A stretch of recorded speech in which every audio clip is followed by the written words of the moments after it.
All right. It is Friday, not Thursday, but Friday. So we're trying to wrap up the Firebird here. Wait for a few pieces. We've been disassembling the front bumper. This bumper has such a massive amount of parts and pieces, but getting it all apart. We're going to replace a few brackets here and there that are a little rotted away, and the new bumper ends we got coming. So we do have some pieces coming for it. As soon as they get here, we'll wrap up the front end and got an exhaust system. Part of it showed up today. Just got to wait for the other half, and we'll get the exhaust on it, and we'll get this wrapped up. And then the owner's going to take this home and complete it himself. And made a little bit of headway up here on the Suburban. We had to alter the cross member. The cross member that was purchased for this was for a 350 or 400, and it has a 4L60 in it. So I had to modify that a little bit. Got the header exhaust system on it. Mode and tranny obviously is in. And this one as well, we finally got a little clarity on that. And this is going to get wrapped up in probably the next 2 to 3 weeks. This will be leaving. So we'll have a little bit of space in here coming up, which would be great. So we've got clumsy fingers today. We have a few answers and questions, and well, we got questions, and I'll see if I can give you some answers. All right. So, Kathy's arguing with her husband between aluminum or chrome for pulleys and brackets and some accessories on the motor. That is the age-old question. um, Chrome takes less work. Basically, you polish it up and it looks nice, but it does tend to get rust pitting and so on because really good chrome is pretty difficult to find today. Aluminum, on the other hand, pretty much lasts forever, but you got to work your butt off to polish it.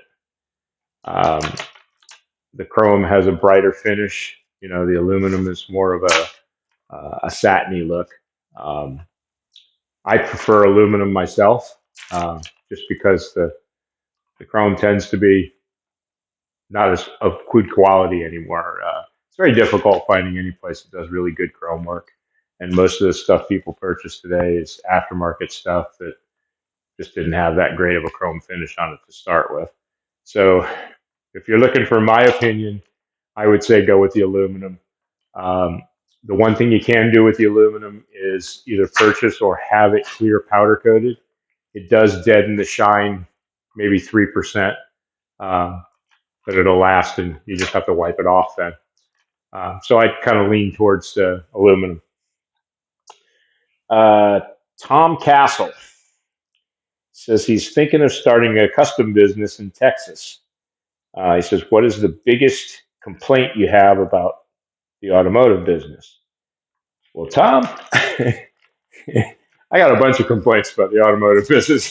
The majority of them are out of our control. Right now, the biggest problem, the cost of materials and logistics, trying to get stuff shipped in, is probably one of the harder aspects of right now.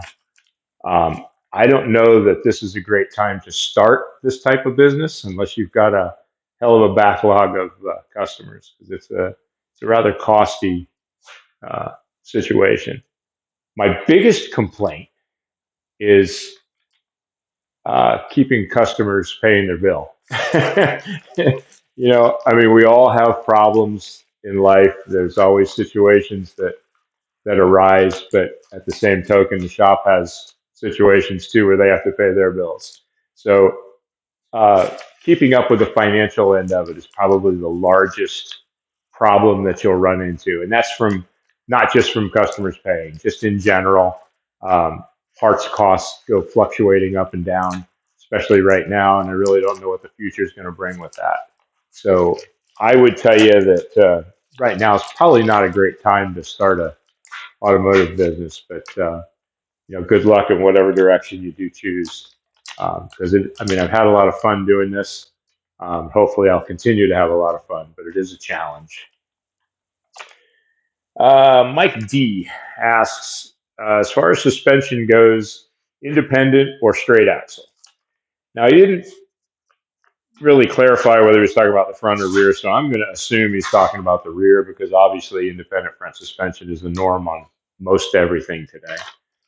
Um, those two suspensions basically have a specific use. If you're going to drag race or pro street, you're going to obviously want um, a straight axle rear. Like a Ford 9-inch where you could put in a ladder bar or a 4-link or something of that nature. If you're looking to do a touring car, road racing type car, the Independent's nice, more for the handling than anything else. So I guess it's kind of got an application. It's not that one's any better than the other. Just depends on the application of what you're doing. Shannon wants to know what's better, base coat, clear coat, or enamel. And again, it depends on what you're doing with it. Enamel has always been, and when she says enamel, she's talking about single stage. Single stage enamel has always been, the old work truck, the daily driver, the dump truck, the tractor, that kind of thing. Where base coat, clear coat, a little more refined. It lasts a lot longer. It is twice as expensive, but you can do more with it. You can do a lot more with it. Easier to polish. Yeah, obviously polishing is an issue too. You can polish single stage as long as it's a solid color. If it's a metallic, you have a tendency to bronze over the metallic in it a little bit and change the color. So the base coat, clear coat's probably the better direction, especially if we're talking about redoing a classic car or something of that nature. Let's see. Oh, last week's video, Jonathan wants to know what a cocktail shaker is. Last week I showed you the cocktail shakers that we were redoing. A cocktail shaker is a canister and it has a coil inside of it. They're rather heavy. They're probably about 30 pounds a piece. What they do is they absorb vibration. The early convertibles, 69 Camaros, 69 Firebirds, they had one in each corner of the car. And they call them cocktail shakers because they quiver and they absorb the vibrations from the car. So I hope that answers your question, but that's what a cocktail shaker is.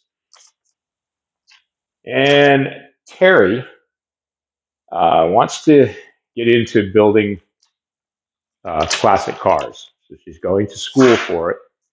And she wants to know if you can teach creativity. I don't know that you can teach creativity. I can teach you how to create something, but teaching you to be creative is either have it or you don't, sort of. If you're around somebody that's very creative, you will eventually pick up things and that will help you become creative. Creativity is something that's very difficult to teach someone, but it does, it does have a way of rubbing off on you. So if you're around somebody that thinks a little different, or you work with somebody that does things considerably different, and you can learn from watching them, and you'll start thinking like they do, then I guess in that aspect, yeah, you can teach creativity. But regardless, this is a fantastic enterprise to get into. Being creative with the cars is it makes you feel good when you create something. So I wish you great luck with it. I hope it all works out for you. And that's the end of our question and answers. Guys, keep them coming, and we'll try and keep doing this. But I enjoy answering your questions. I hope they're answered well enough to get what you're looking for. But meanwhile, we'll see you next week. You guys have a good weekend, and stay safe.